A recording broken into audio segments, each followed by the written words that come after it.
Bonjour tout le monde, bienvenue dans cette nouvelle vidéo, je suis super contente de vous retrouver. Comme vous pouvez le voir, je ne suis pas dans mon décor habituel. Le décor plus ma tasse, ça fait très "Oh darling, do you want a cup of tea?" Aujourd'hui, on se retrouve pour une sélection de 4 films à voir pendant cet été. Qu'ils aient des vibes d'été ou qui vous dépaysent, rafraîchissent un peu pendant les vacances. Ou si vous n'avez pas de vacances et que vous travaillez, big up à tous ceux qui travaillent en été, c'est très dur car il fait très chaud. Ou si juste vous avez très chaud et que vous voulez voir des nouveaux films, ou juste que vous voulez voir des nouveaux films. J'ai essayé de vous faire une sélection avec des films pas trop clichés de l'été, qui sont un peu pépitas, qui changent de d'habitude. Pas que des histoires d'amour parce que Dieu sait que ça rime avec été. Ça rime pas du tout. Voilà, je vous sors un peu des sentiers battus. Et pour ça, quoi de mieux que Mubi, cette plateforme de cinéma incroyable dont je ne fais que vous parler. Pour ceux qui connaissent pas, je vous en dis plus en fin de vidéo avec une petite surprise. On commence avec The Bling Ring de Sofia Coppola. Je sais, je vous avais déjà parlé de Lost in Translation dans une sélection précédente. D'ailleurs, qui est aussi disponible sur Mubi actuellement avec toute la rétrospective de Sofia Coppola. Comme ça, si vous voulez vous faire une soirée avec toute sa filmo ou que vous voulez juste piocher un film, ben vous trouverez forcément votre bonheur. Mais là, ce qui m'a séduite dans The Bling Ring, c'est surtout l'histoire et aussi l'ambiance générale parce que le film se déroule à LA. Ça rend la chose très summer vibes avec les palmiers, la plage, les sorties et tutti quanti, certes, mais il y a aussi plein de choses intéressantes dans la manière de traiter l'histoire. Donc le film raconte une vraie affaire, de la vraie vie réelle, d'une bande de potes de lycéens qui ont commis une série de cambriolages dans des villas de stars à LA. Voilà, fin du pitch, je peux pas vous en dire plus parce que sinon je vous spoil. Et c'est mal, mais l'œil qu'a Sofia Coppola sur cette histoire, il est franchement incroyable. Déjà, la bande de potes est super attachante. Tout le long du film, on a vraiment l'impression d'être leurs complices, mais qu'on est aussi de leur côté. Même si ce qu'ils font, c'est absolument illégal, bon sang de bois, il y a un côté très grisant de les voir prendre du plaisir à cambrioler. Et à la fois, c'est assez effrayant qu'on soit content pour eux. Même si le sujet est grave, l'ambiance est hyper légère et ça fait tout le film. Genre, je sais qu'en vrai, je ferais pas un quart des conneries qu'ils font, mais là j'ai quand même envie d'être avec eux. Il y a un plan que je trouve incroyable pour ceux qui l'ont déjà vu, c'est le cambriolage de la maison d'Audrina. Le plan fixe qui les montre dans la maison de l'extérieur. Je trouve qu'on se sent encore plus impliqué que dans les autres cambriolages. Comme si on faisait le guet pour eux, mais que d'un autre côté, on comprend qu'on n'est pas censé être là. Gros coup de cœur pour ce plan et gros coup de cœur pour le film suivant.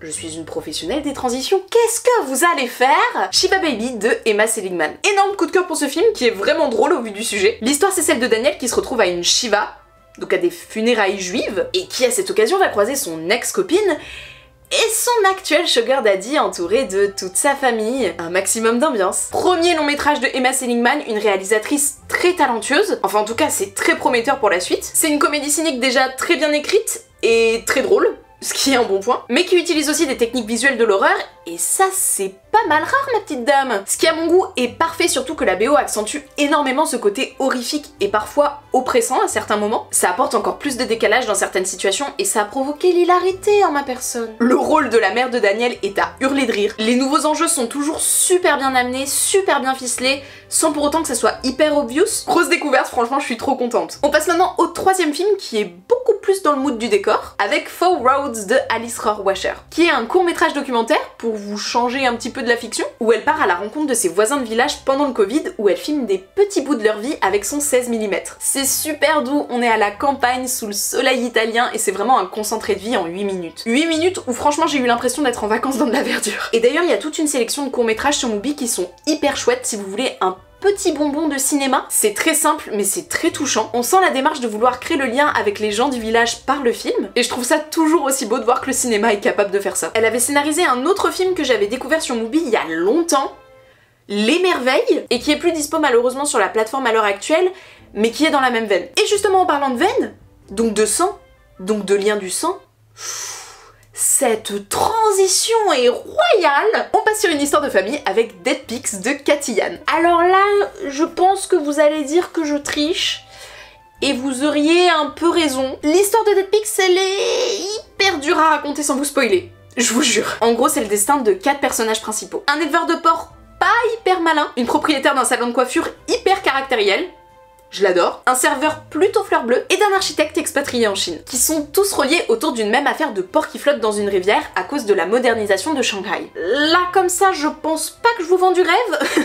mais je vous assure que c'est hyper bien amené. C'est vraiment 4 histoires de vie reliées autour d'un même événement de manière super maligne. Les jeux de lumière de toutes les couleurs et la gestion de l'ambiance est plutôt folle, c'est pas juste des néons qui balancent des couleurs dans tous les sens. Je vous dis que je triche mais en vrai l'ambiance, on se balade la nuit, on parle pendant des heures, je trouve que c'est un mood plutôt d'été. C'est aussi le premier long de Cathy Yan avant qu'elle réalise Birds of Prey.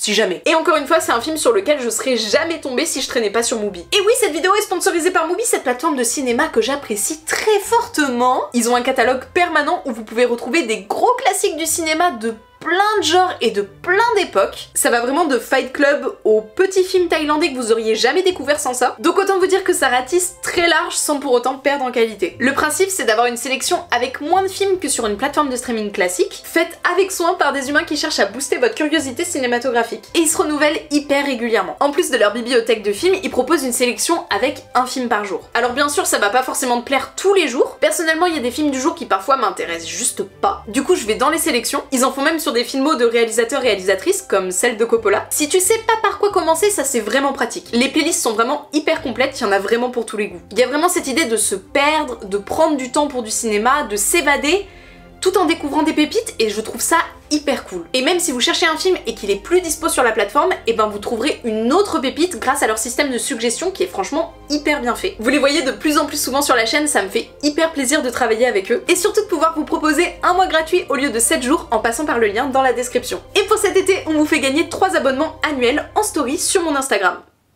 Genre, là, maintenant. Tout de suite. Donc je vous invite à vous abonner sur mon Instagram pour pouvoir y participer. Merci à tous d'avoir regardé cette vidéo jusqu'au bout. N'hésitez pas à me dire dans les commentaires si vous avez des pépites que vous avez découvertes là cet été ou des films qui sont très été vibes, toi-même tu sais. Si c'est pas déjà fait, vous pouvez vous abonner à la chaîne pour voir plus de vidéos, ça me soutient de ouf, et vous pouvez aussi lâcher un petit pouce bleu.